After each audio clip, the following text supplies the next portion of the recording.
Hey, good morning, everyone. Just sitting here in my meditation space this morning.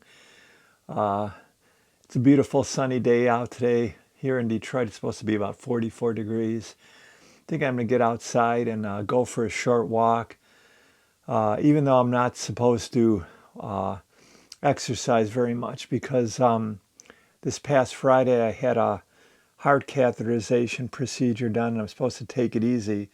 But I do feel like I need to get out into the sun, get some vitamin D.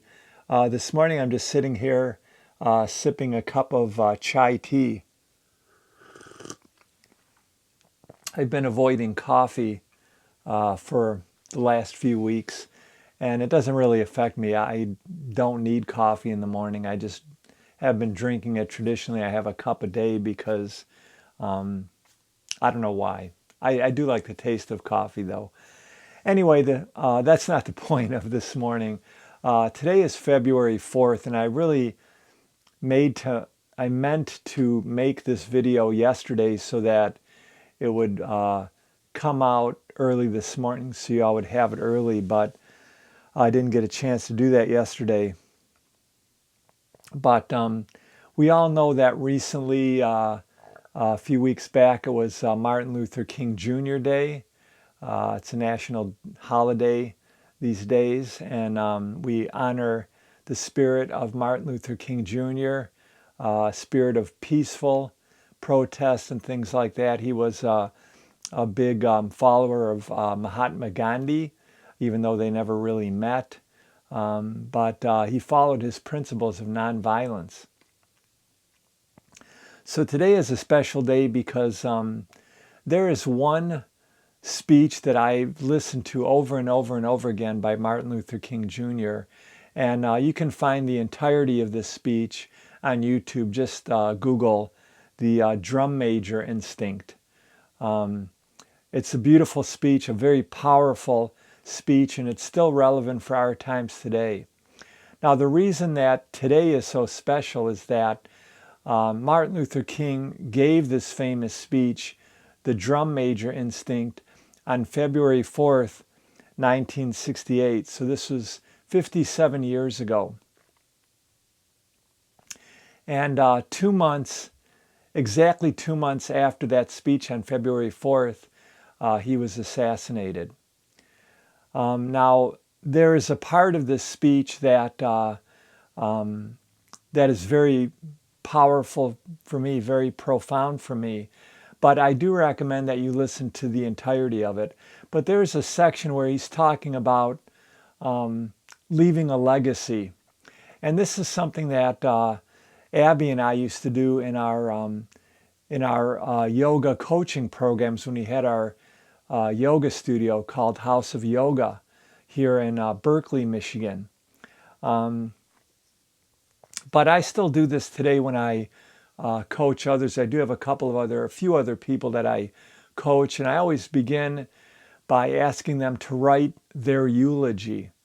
So, and they oftentimes will say, well, what do you mean? And I'll say, well, what would you want people to say about you at your funeral after you've passed away? So we always would suggest that they write their eulogy. So this is kind of what Martin Luther King Jr. Talks about in this one part of the drum major instinct speech. That everybody can be great because everybody can serve. Every now and then, I guess we all think realistically about that day when we will be victimized with what is life's final common denominator. And that's something that we call death. We all think about it, and every now and then I think about my own death, and I think about my own funeral, and I don't think of it in a morbid sense.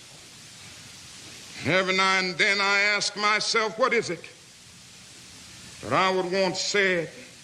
And I leave the word to you this morning. If any of you are around when I have to meet my day, I don't want a long funeral. And if you get somebody to deliver the eulogy, tell them not to talk too long. And every now and then I wonder what I want them to say. Tell them not to mention that I have a Nobel Peace Prize. That isn't important. Tell them not to mention that I have 300 or 400 other awards. That's not important. Tell them not to mention where I went to school.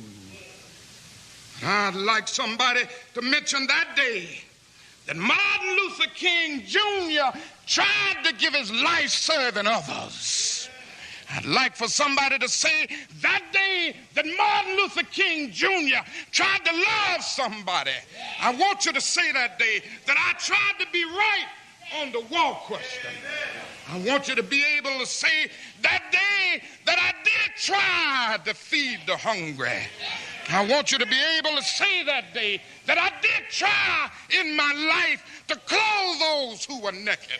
I want you to say on that day that I did try in my life to visit those who were in prison.